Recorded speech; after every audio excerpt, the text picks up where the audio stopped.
দুইটা পাপ জীবনে করবেন না। দুইটা এমন পাপ রয়েছে জীবনে করার চেষ্টা করবেন, আজকে থেকে আপনারা প্রমিস করবেন এই দুইটা পাপ আমরা কখনো করব না।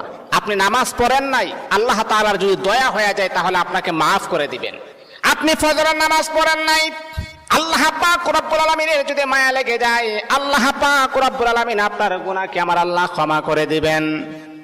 আপনি যদি নফল নামাজ ইবাদত বন্দেগী কম করেন, আমার আল্লাহ কিন্তু আপনাকে মাফ করে দিবেন।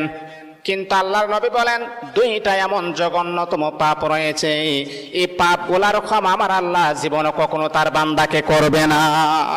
দুইটা পাপ এমন জঘন্যতম পাপ, এগুলা করা যাবে না। এক নাম্বার হচ্ছে অন্যের হক নষ্ট করা। অন্যের হক কখনো নষ্ট করবেন না। আজকে নিজের ভাই বোনের হক নষ্ট করে দেয়, অন্যের হক নষ্ট করা যাবে না। দুই নাম্বার হচ্ছে আল্লাহ পাক রব্বুল আলামিনের সাথে শিরিক করা। যদি কোনো বান্দা আল্লাহ পাকের সাথে শিরিক করেন, আমার